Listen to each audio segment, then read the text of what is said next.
നമസ്കാരം. ഡിവൈൻ ഡിഫറൻസിലേക്ക് സ്വാഗതം. ഓം വരാഹി ദേവേ നമഃ. വരാഹി ദേവിയുടെ കൃപയാൽ എല്ലാവരും സുഖമായിരിക്കുന്നെന്ന് കരുതുന്നു. ഞാനും സുഖമായിരിക്കുന്നു. പഞ്ചമിതിഥി പൂജ വഴിപാട് കൂടാതെ ദിവസേനയുള്ള ശ്രീ വരാഹി ദേവി പ്രാർത്ഥനയിലോ ഉൾപ്പെടുത്തണമെങ്കിൽ സ്ക്രീനിൽ കാണിക്കുന്ന വാട്സപ്പ് നമ്പറിലേക്ക് നിങ്ങളുടെ പേര്, ഡേറ്റ് ഓഫ് ബർത്ത്, നക്ഷത്രം എന്നിവ എഴുതി അയക്കാവുന്നതാണ്. ഇന്നത്തെ പതിവിലേക്ക് പോകുന്നതിന് മുന്നേ വരുന്ന തേയ്പ്പിറ പഞ്ചമി അപ്ഡേറ്റ് പറയാം. നവംബർ മാസം 9-ാം തീയതി ഞായറാഴ്ചയാണ് തേയ്പ്പിറ പഞ്ചമി വരുന്നത്. നവംബർ മാസം 8-ാം തീയതി രാത്രി 7 മണിയോടുകൂടെയാണ് പഞ്ചമിതിഥി പൂജ, വഴിപാട്, യാഗം എന്നിവയ്ക്ക് പേരുകൾ കൊടുക്കേണ്ട ലാസ്റ്റ് ഡേറ്റ്. അതിനുശേഷം വരുന്ന പേരുകൾ എടുക്കാൻ ഒക്കത്തില്ല. മുന്നേ തന്നെ നമ്മുടെ ചാനൽ ഫോളോ ചെയ്ത് വരുന്നവർക്ക് റൂൾസ് അറിയാം. അതല്ല, ചാനലിൽ പുതിയതായിട്ട് വരുന്നവരാണെങ്കിൽ നിങ്ങൾ വാട്സപ്പ് നമ്പർ സ്ക്രീനിൽ കാണിക്കുന്നുണ്ട്, അതിലേക്ക് മെസ്സേജ് ചെയ്തോളുക. അപ്പോൾ നിങ്ങൾക്ക് ഓൾ ഇൻഫർമേഷൻസും റിപ്ലൈ ആയി വരുന്നതാണ്. ആദ്യം എല്ലാം അറിഞ്ഞോളുക, മനസ്സിലാക്കിക്കൊള്ളുക. വേണ്ടും പക്ഷത്തിൽ നിങ്ങൾക്കും നിങ്ങളുടെ പേരുകൾ കൊടുക്കാവുന്നതാണ്. അങ്ങനെ പേരുകൾ കൊടുക്കണമെന്നുള്ളവര് പേര്, നക്ഷത്രം, ഡേറ്റ് ഓഫ് ബർത്ത്, സ്ഥലം ഇവ ടൈപ്പ് ചെയ്ത് ഇട്ടോളുക. എന്താണ് നിങ്ങളുടെ പ്രോബ്ലം, എന്തിനു വേണ്ടി പ്രേ ചെയ്യണം എന്നുള്ളത് വോയിസ് മെസ്സേജ് ആയിട്ട് ഇട്ടോളുക. ഇന്നത്തെ പതിവിൽ നമ്മൾ നോക്കാൻ പോകുന്നത് ഇന്ന് പൗർണമി, ബുധനാഴ്ച, 5/11/2025 തുലാം മാസത്തിലെ പൗർണമി. തുലാം മാസത്തിലെ പൗർണമി എന്ന് പറയുമ്പോൾ, അതായത് തുലാം മാസത്തിലെ പൗർണമി എന്ന് പറയുമ്പോഴേ നമ്മളുടെ മനസ്സിലേക്ക് വരുന്നത് എന്താ വെച്ചാല്, എല്ലാ ശിവൻകോവിലുകളിലും ലിംഗ തിരുമേനിയായിരിക്കുന്ന ശിവനുക്ക് മിക അഴകായിട്ട് അന്നം, അതായത് ഭക്ഷണത്താലെ അലങ്കാരം ചെയ്യും. അന്നം മാത്രമല്ല, പഴങ്ങള്, കായ്കറികള്, അതായത് വെജിറ്റബിൾസ്, ഫ്രൂട്ട്സ് ഇതെല്ലാം വെച്ചിട്ട് അലങ്കാരം ചെയ്യും. ഇത് കാണാനെന്ന് 2 കണ്ണേ നമുക്ക് പറ്റാതെ വരും. ആ ഒരു അവസ്ഥയാണ്. അതാണ് നമുക്ക് ഫീൽ ആവുന്നത്. അത്രയ്ക്ക് അഴകായിട്ട്, ബ്യൂട്ടിഫുൾ ആയിട്ട് അന്നാഭിഷേകം ശിവഭഗവാന് ചെയ്യുന്നത്. ഈ തുലാമാസത്തിലെ പൗർണമിക്ക് വന്നിട്ട് ഇതൊരു തനിയായുള്ളത്. മറ്റു പൗർണമികളെ എടുത്ത് നോക്കിയാല് അന്നാഭിഷേകം നടക്കില്ല. എന്തുകൊണ്ടാണ് ഈ തുലാമാസത്തിൽ മാത്രം അന്നാഭിഷേകം നടക്കുന്നു എന്ന് ചോദിച്ചാല്, അന്നേ ദിനത്തിലാണ് ചന്ദ്രഭഗവാൻ തന്നോട് ശാപം എല്ലാം നീക്കി തന്നോട് കലയോട് ഒത്തിരി അടുത്തിരിക്കുന്നത്. അത് മാത്രമല്ല, ഈ നവംബർ മാസത്തിൽ വരുന്ന നാൾകളില് നിലാവ് വന്നിട്ട് നമ്മുടെ ഭൂമിക്ക് ഒത്തിരി അടുത്തിരിക്കും. സോ നിലാവ് നമ്മൾ നോക്കുമ്പോൾ ചന്ദ്രൻ വന്നിട്ട് നമുക്ക് പൂർണ്ണമായിട്ടും കാണാൻ പറ്റുന്ന അളവിന് നിലാവ് തരുമെന്നത് അങ്ങനെയാണ് പറയപ്പെടുന്നത്. ഇന്നത്തെ ദിവസം നിങ്ങൾ എന്ത് ജോലിയായിരുന്നാലും ശരി, ഈ ശിവൻകോവിലിൽ വരുന്ന അന്നാഭിഷേകത്തിൽ പങ്കെടുത്തിരിക്കുക. ശിവഭഗവാനെ നിങ്ങൾ അന്നത്താലെ അലങ്കാരം ചെയ്യുന്നത് കണ്ണുകൊണ്ട് കാണണം. ആ പ്രസാദം എന്നിട്ട് നമുക്ക് തരും. ആ പ്രസാദത്തിന്റെ ഒരു നുള്ളെങ്കിലും നിങ്ങൾ കഴിക്കുക. അതിൽ പരം സൗഭാഗ്യം വേറെ ഒന്നും ഇല്ല എന്നാണ്. അങ്ങനെ ഒരു പിടി പ്രസാദമെങ്കിലും കിട്ടിയാല്, അത് കഴിക്കാനിടയായാല് അവങ്ങൾക്ക് എല്ലാവർക്കും ജീവിതത്തിൽ മുന്നേറ്റം മാത്രമേ ഉണ്ടാവത്തുള്ളൂ. കല്യാണം നടക്കാത്തവർക്ക് പെട്ടെന്ന് കല്യാണം നടക്കും. അതുപോലെ കുഞ്ഞുങ്ങളില്ലാതെ വേദനിക്കുന്നവർക്ക് കുഞ്ഞുങ്ങൾ ഉണ്ടാവും. ഇപ്പൊ ജോലി കിട്ടാതെ അതിൽ തടസ്സം നേരിട്ടുകൊണ്ടിരിക്കുന്നവർക്ക് ഒരു നല്ല ജോലി കിട്ടും. തൊഴിലിൽ ലാഭം, പിന്നെ ജോലിയില് ഇൻക്രിമെന്റ്, സാലറി ഇൻക്രിമെന്റ്, ജോലിയില് മുന്നേറ്റം. അങ്ങനെ ഒരു ചില കുട്ടികൾ വന്നിട്ട് വീട്ടില് നന്നായിട്ട് പഠിക്കും, എന്നാൽ എക്സാം വരുമ്പോൾ അവർക്ക് നന്നായിട്ട് അപ്പിയർ ചെയ്യാൻ പറ്റില്ല, ഫെയിലായി പോവും, മാർക്ക് ഒത്തിരി കുറഞ്ഞു പോവും. അങ്ങനെയുള്ള കുഞ്ഞുങ്ങള് ഈ അന്നാഭിഷേകം കണ്ടാല് അവർക്ക് അവരുടെ ജീവിതത്തിൽ നല്ലൊരു ചേഞ്ച് ഉണ്ടാവും. അത് കണ്ടിട്ട് വന്നിട്ട് നമ്മൾ ചന്ദ്രനെയും ദർശനം ചെയ്യുക എന്നത് ഇതിൽ പരം ഒരു സൗഭാഗ്യം വേറെ ഒന്നും ഇല്ല എന്നാണ്. കാരണം ചന്ദ്രൻ എന്നത് ആരെന്ന് ചോദിച്ചാൽ മനോകാരകൻ, മനസ്സിന്റെ അധിപതി. മനസ്സ് തെളിവായിട്ട് സമാധാനത്തോടെയും സന്തോഷത്തോടെയും ഇരിക്കുന്നതിന് മെയിൻ കാരണം ചന്ദ്രനാണ്. അതിനെന്താ വേണ്ടിയത്? ചന്ദ്രൻ നമ്മളോട് നല്ല നിലയിൽ ഇരുന്നാൽ മാത്രമേ നമുക്ക് നമ്മുടെ കാര്യങ്ങളെല്ലാം നന്നായിട്ട് നടക്കത്തുള്ളൂ. സോ ഓരോരുത്തരുടെ ജാതകത്തിലും ചന്ദ്രൻ നല്ലായിരിക്കണം. അല്ല, അത് അങ്ങനെ ഇല്ല എന്ന് വെച്ചാല് ചന്ദ്രഭഗവാനെ നമ്മള് പൗർണമിയില് 3-ാം പിറയില് വഴിപാട് ചെയ്യുക എന്നത് അത് ഒത്തിരി നല്ലത്. ഈ പൗർണമിയിൽ ഇതെല്ലാം ചെയ്യുന്നതിനുമിടെ ചന്ദ്രനുള്ളില് ഒരു അരമണി നേരം, അതായത് ഹാഫ് ആൻ അവർ നമ്മൾ വന്ന് ഇരിക്കുക എന്നുള്ളത് ഒത്തിരി നല്ലത്. ശരിങ്ങളാ? അത് എന്താന്ന് ചോദിച്ചാല് ചന്ദ്രനോടെ ഒളി അവര് അത്രയ്ക്കും പ്രകാശമായിട്ട് ആ പ്രകാശം പരത്തുമ്പോൾ അവരുടെ ആ പ്രകാശം നമ്മുടെ മേലെ പെടുമ്പോൾ നമ്മുടെ മനസ്സിന് ഒരു പുതുമ ഉണ്ടാവും, അതായത് ഒരു ഉന്മേഷം ഉണ്ടാവും. ജീവിതത്തിൽ വന്നിട്ട് ഒരു പുതിയ മനുഷ്യനായിട്ട് മാറും, അങ്ങനെ പറയപ്പെട്ടിരിക്കുകയാണ്. അതുകൊണ്ടാണ് നമ്മൾ പൗർണമി എല്ലാം ഗിരിവലം പോവുമില്ലേ. ചന്ദ്രന്റെ കഥകളെല്ലാം നിങ്ങൾക്ക് എല്ലാവർക്കും അറിയാമല്ലോ. 27 ഭാര്യമാര്, അതില് ഒരു പത്നിക്കിട്ട്, ഒരു ഭാര്യക്കിട്ട് മാത്രമാണ് അദ്ദേഹം സമാധാനത്തോടും സന്തോഷത്തോടും സ്നേഹത്തോടും ഇരുന്നത്. മറ്റുള്ള ഭാര്യമാർക്കൂടെ അവര് സ്നേഹത്തോടെ പെരുമാറിയിട്ടില്ല, സ്നേഹം കൊടുക്കുന്നില്ല.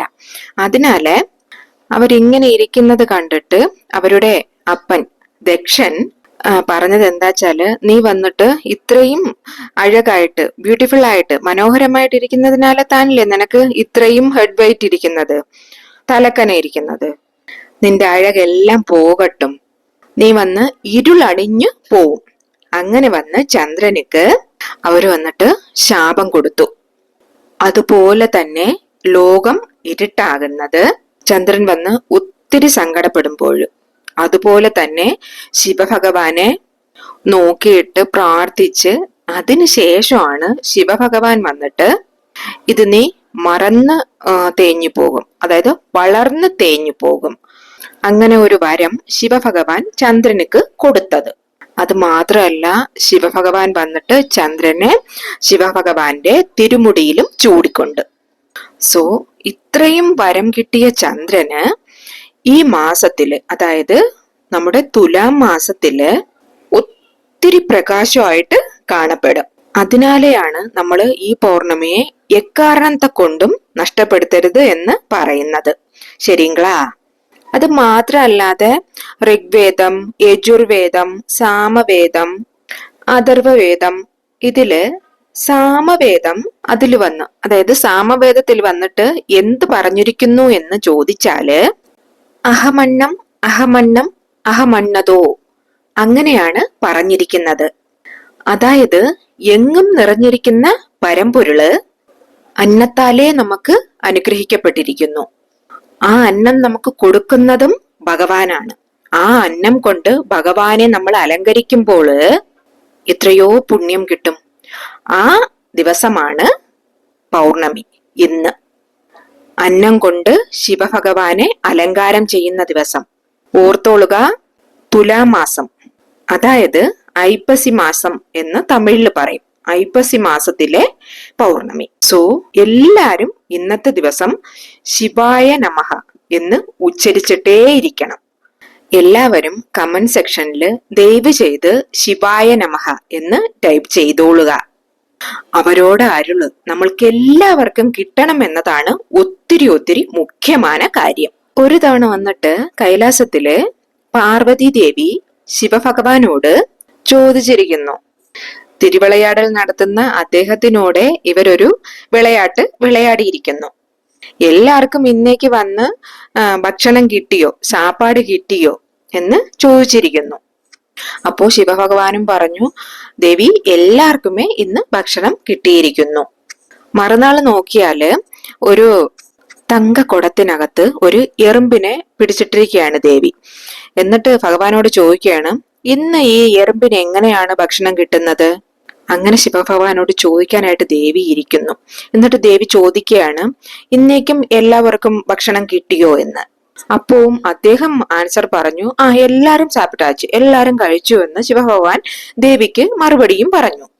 അപ്പോ ഇവർ ആ കുടത്തിനകത്ത് എറുമ്പിനെ നോക്കുമ്പോൾ എറുമ്പിന്റെ അടുത്ത് കുറച്ച് സാധം ഇരുന്നു. അത് കണ്ടിട്ട് പെട്ടെന്ന് പാർവതി ദേവി ഒത്തിരി അങ്ങ് ആശ്ചര്യത്തോടെ ചോദിച്ചു. കാരണം എറുമ്പ് മാത്രം ഇരുന്നതാണ് ദേവി കണ്ടത്. പക്ഷെ ഇപ്പൊ നോക്കിയപ്പോ, അദ്ദേഹത്തിനോട് സംസാരിച്ചതിന് ശേഷം നോക്കിയപ്പോ അതിനകത്ത് ഒരു പടുക്കയില് കുറച്ച് ഫുഡ് ഇരിക്കുന്നു, ചോറിരിക്കുന്നു, അന്നം ഇരിക്കുന്നു. അപ്പോ ദേവി ശിവഭഗവാനോട് ചോദിച്ചു, എങ്ങനെ എനിക്കറിയാതെ എറുമ്പിന് ഭക്ഷണം എത്തിച്ചു? അവര് വന്നിട്ട് ഒത്തിരി ആശ്ചര്യപ്പെട്ടു, അതായത് അന്താളിച്ചു പോയിരിക്കുന്നു ദേവി. അതിനാല് നമ്മുടെ ഈശ്വരൻ നമുക്ക് എങ്ങനെയെങ്കിലും ഒരു വയറ് സാപ്പാട്, ഒരു നേരത്തിനുള്ള സാപ്പാട് എങ്ങനെയെങ്കിലും കൊണ്ടുവന്ന് കൊടുത്തിടും. സോ അതിനാലെയാണ് പറയുന്നത് നമ്മൾ ഭക്ഷണം എന്ന് പറയുന്നത് ഒരിക്കലും വേസ്റ്റ് ആക്കി കളയാൻ പാടില്ല എന്ന്. നമുക്ക് എത്രയ്ക്ക് ആവശ്യമുണ്ടോ അത്രയും മാത്രം നമ്മൾ ഫുഡ് കൊണ്ടുപോവുക. അതിപ്പോ ഓഫീസിലായാലും സ്കൂളിലായാലും എവിടെയായാലും നമ്മൾ കഴിക്കുക. വീട്ടിലിരുന്ന് എടുക്കുമ്പോഴായാലും എത്ര ആവശ്യമുണ്ടോ അത് ആ ക്വാണ്ടിറ്റി മാത്രം എടുക്കുക. മാത്രമല്ല ഫുഡ് വയ്ക്കുന്നതും വീട്ടിൽ എത്ര പേരുണ്ടെന്ന് അറിയാലോ, ആ ക്വാണ്ടിറ്റി അനുസരിച്ച് മാത്രം വെച്ചോളുക. ശരിങ്ങളാ? ഈ ഫുഡ് വന്നിട്ട് വേസ്റ്റ് ആക്കുന്നത്, സാപ്പാട് കളയുന്നത് എന്നത് ഒരു വലിയ പാപം നമ്മുടെ തലയ്ക്ക് വന്നു വീഴുന്നതിന് ഈക്വല്. ശരി, ഇനി നമുക്ക് എന്താ ചെയ്യേണ്ടതെന്ന് നോക്കാം. ബുധനാഴ്ച ഇന്ന് രാത്രി 9 മണി മുതൽ 10 മണി വരെയുള്ള സമയത്തിന് 9 PM to 10 PM ഈ 1 മണി നേരം. ഇനി ചോദിക്കാം, എന്താണ് ഈ 9 മണി to 10 മണി എന്ന് പറയുന്നതെന്ന്. കാരണം പൗർണമി എന്നത് ചന്ദ്രൻ മുഴുവൊളിയോടുകൂടി ഇരിക്കപ്പെടുന്ന സമയം. നാള് അന്ത ടൈമിൽ വരുന്ന ചന്ദ്രഹോര എന്ന് പറയുന്നത് ബുധനാഴ്ച 9 മണിയിലിരുന്ന് 10 മണി വരെയാണ്. ശരിങ്ങളാ? ഈ ചന്ദ്രഹോര നേരത്തില് നിങ്ങള് ഒരു വെള്ള നിറത്തിലുള്ള തുണി, അത് ഇപ്പോ മുണ്ടോ എന്തെങ്കിലും വീട്ടിൽ ഉണ്ടാവുമല്ലോ, അതിൽ നിന്ന് കീറിയെടുത്താൽ മതി. ശരിയാ? അതില്ലാത്തവർ വേണമെങ്കിൽ ഒരു തുണി വാങ്ങിച്ചോളുക. വീട്ടിലെല്ലാവരുടെ വീട്ടിലും കാണും, അത് തന്നെ എടുത്തോളുക. ശരിങ്ങളാ? ഫസ്റ്റ് നിങ്ങൾ എടുക്കേണ്ട പൊരുള് ഒരു വെള്ള നിറ തുണി. ഇത് വന്നിട്ട് ഞാൻ കഴിഞ്ഞ ഒരു 3 വർഷമായിട്ട് പിന്തുടർന്ന് വരുന്നതാണ്. എനിക്ക് അറിയുന്നവർക്കും എൻ്റെ വീട്ടിലുള്ളവർക്കും ഒക്കെ പകർന്നു കൊടുത്തതും അവരിത് ചെയ്തതിലൂടെ അവർക്ക് ഒത്തിരി ബലം ഉണ്ടായതുമാണ്. ശരിങ്ങളാ? അതിനാല് ഈ പതിവ് നിങ്ങൾ ഇന്നത്തെ ദിവസവും നിങ്ങൾ ഒരു കാരണത്തെ കൊണ്ടും വീണ വിട്ടു പോകരുത്. നിങ്ങൾ അത് ഓർത്ത് വെച്ച് കറക്റ്റായിട്ട് ചെയ്തോളുക. ഇത് വന്നിട്ട് ഐപ്പസി പൗർണമി, തുലാം മാസത്തിലെ പൗർണമി. സത്യം പറഞ്ഞാല് ഞാനേ മറന്നിരുന്നത്, ഒരു സബ്സ്ക്രൈബർ ആണ് എന്നെ ഓർമ്മിപ്പിച്ചത് തന്നെ. ഈ പതിവ് വന്നിട്ട് ഒരു വീഡിയോ ആയിട്ട് ചെയ്യണമെന്ന്. അതിനാല് നിങ്ങൾ ആരും ഇത് വിട്ടുകളയരുത്. അപ്പൊ നമ്മൾ വെള്ള കളറിലുള്ള ഒരു തുണി കീറിയെടുത്തല്ലോ. ഇനി ഇതിൽ നമ്മൾ വയ്ക്ക വേണ്ടിയ 3 പൊരുൾകളാണ്. ശരിങ്ങളാ? ഈ 3 പൊരുൾകൾക്ക് ഒരു സ്പെഷ്യാലിറ്റി ഇരിക്കുന്നുണ്ട്. എന്താച്ചാല് വെള്ള നിറത്തിലുള്ള പൊരുൾകളാണ് ഇവങ്ക. ശരിയാ? വെള്ള നിറത്തിലുള്ള. ഫസ്റ്റ് വൺ വന്നിട്ട് വെള്ള അരി, ചന്ദ്രനുക്ക് തൊന്ന ധാന്യം, അതായത് നെല്ലിൽ നിന്നെടുക്കപ്പെട്ട അരി. അത് വന്നിട്ട് പച്ചരി എടുത്തോളുക. ഇപ്പൊ പച്ചരി ഇല്ല എങ്കിൽ മാത്രം നിങ്ങൾ വെള്ളയരി, വേറെ വെള്ളയരി എടുത്തോളുക. ശരിങ്ങളാ? പച്ചരി തന്നെ മാക്സിമം എടുക്കാൻ ശ്രമിച്ചോളുക. ദെൻ സെക്കൻഡ് പൊരുൾ എന്താച്ചാല് വെള്ള നിറ പൂക്കള്. അത് വന്നിട്ട് മുല്ലപ്പൂവോ ജാതിമല്ലിപ്പൂവോ മല്ലിപ്പൂവോ പാരിജാതം, നിങ്ങൾക്ക് ഏത് വേണോ എടുക്കാവുന്നതാണ്. വെള്ള കളറിലെ പൂവ്, ജമന്തി പൂവോ ഏതോ ഒരു പൂവ്. ശരിങ്ങളാ? അതിനുശേഷം ഒരു ഹാഫ് കൈപ്പിടി, ഒരു പകുതിയോളം കൈപ്പിടി ഡയമണ്ട് കർക്കണ്ട്.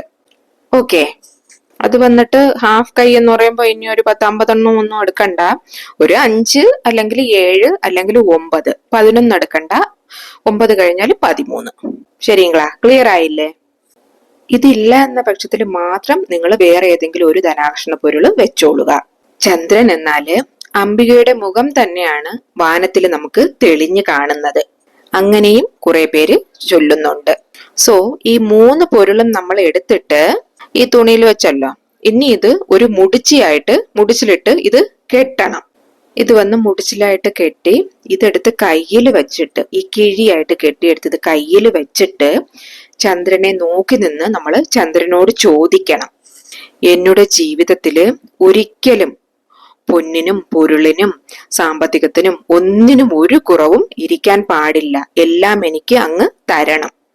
അങ്ങനെ നിങ്ങൾ അദ്ദേഹത്തിനോട് പ്രാർത്ഥിക്കണം, ചോദിക്കണം. നമ്മള് പൊന്നായിരുന്നാലും ശരി, അതിന്റെ മതിപ്പ് അത് എന്താണെന്നാണ് നമ്മൾ നോക്കേണ്ടത്. ഒരു പവൻ സ്വർണം എത്ര രൂപയ്ക്കായി ഇപ്പോ ഇന്നത്തെ സിറ്റുവേഷനിൽ എത്ര രൂപയ്ക്കാ പോകുന്നല്ലേ നമ്മൾ നോക്കുന്നത്. സോ നമ്മൾ പണത്തിനെയാണ് മതിക്കുന്നത്. അത് വീടായിട്ടിരുന്നാലും ശരി, ഏത് സ്വത്തായിരുന്നാലും ശരി, അതിപ്പോ തോട്ടം ആയാലും ശരി, കെട്ടിടങ്ങളായാലും ശരി, എന്തായിരുന്നാലും ശരി, നെറ്റ് വാല്യൂ എന്ന് നോക്കുമ്പോൾ അത് പോയി നിൽക്കുന്നത് പണത്തിലല്ലേ.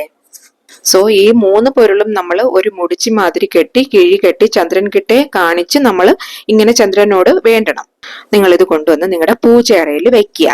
ഇന്ന് മുഴുവനും ഇത് പൂജയറയിൽ വെച്ചേക്കുക. ശരിங்களா? ദെൻ നാളെ രാവിലെ വ്യാഴാഴ്ച മറുനാള് ആ നാള് രാവിലെ എടുത്തിട്ട് ഇത് നിങ്ങളുടെ പണം വെക്കുന്ന പെട്ടിയുണ്ടല്ലോ, പണപ്പെട്ടിയിലോ അല്ലെങ്കിൽ നിങ്ങളുടെ ഗോൾഡ് വയ്ക്കുന്ന പെട്ടിയുണ്ടല്ലോ, ഗോൾഡ് വയ്ക്കുന്ന പെട്ടിയിലോ ഈ കിഴിയെ നിങ്ങൾ വച്ചോളുക. ദെൻ മാസം മാസം ഇത് നിങ്ങൾ മാറ്റാവുന്നതാണ്. പൗർണമി വരുമ്പോൾ ഇത് നിങ്ങൾക്ക് മാറ്റാവുന്നതാണ്. അരിയും ഡയമണ്ട് കർക്കണ്ടും നിങ്ങൾ പറവകൾക്കോ അല്ലെങ്കിൽ എറുമ്പുകൾക്കോ നിങ്ങൾക്ക് കൊടുക്കാവുന്നതാണ്. പൂവെന്ന് നല്ല കാഞ്ഞു പോയിരിക്കും. പൂവിനെ നിങ്ങൾ കാൽപ്പെടാത്ത ഇടത്തിലോട്ട് ഇട്ടേക്കുക. ഇനിയിപ്പോ ഫ്ലാറ്റിൽ അവിടെ ഇവിടെ താമസിക്കുന്നവർക്ക് ഇതൊന്നും പറ്റില്ല എന്ന് പറഞ്ഞിട്ട് വരും. അതൊന്നും പറഞ്ഞിട്ട് കാര്യമില്ല. കാരണം എവിടെയും എറുമ്പുണ്ടാവും. എറുമ്പിനോ ഇല്ലെങ്കിൽ പറവകൾക്കോ കൊടുത്തോളുക. പൂവ് നിങ്ങൾ കാൽപ്പെടാത്ത ഇടത്തിലോട്ട് എറിഞ്ഞു കളയുക. ശരിങ്ങളാ? സോ ഈ പതിവ് വന്നിട്ട് നിങ്ങൾക്ക് യൂസ്ഫുൾ ആയിരിക്കും എന്ന് ഞാൻ കരുതുന്നു. ഡെയിലിയും ഞാൻ എന്തെങ്കിലും ഒരു വകയിൽ നിങ്ങൾക്ക് യൂസ്ഫുൾ ആയിട്ടുള്ള ഓരോ ടോപ്പിക്കാണ് നിങ്ങൾക്ക് ഞാൻ പകർന്നു തരുന്നത്. സോ ഇത് നിങ്ങളിൽ മാത്രം ഒതുക്കി നിർത്താതെ നിങ്ങളുടെ പ്രിയപ്പെട്ടവർക്കും ഫാമിലി മെമ്പേഴ്സിനും ഫ്രണ്ട്സിനും നിങ്ങൾ അറിയുന്ന ഗ്രൂപ്പ്സുകളിലേക്കും ഒന്ന് ഷെയർ ചെയ്ത് കൊടുക്കണേ. മാത്രമല്ല, ഇന്നത്തെ പതിവ് പിടിച്ചിരുന്നാൽ വീഡിയോയ്ക്ക് ഒരു ലൈക്ക് തരണേ. കൂടെ ചാനൽ സബ്സ്ക്രൈബ് ചെയ്യാതെയാണ് നിങ്ങൾ വീഡിയോസ് കാണുന്നതെങ്കിൽ ചാനൽ സബ്സ്ക്രൈബ് ചെയ്ത് ഒന്ന് സപ്പോർട്ട് ചെയ്യണേ. എങ്കിൽ മാത്രമേ ഞാനിടുന്ന വീഡിയോസ് നിങ്ങൾക്ക് നോട്ടിഫിക്കേഷൻ ആയിട്ട് വരത്തുള്ളൂ. ഇനിയൊരു ന്യൂ വീഡിയോയുമായി വരുന്നത് വരേക്കും നന്ദി, നമസ്കാരം.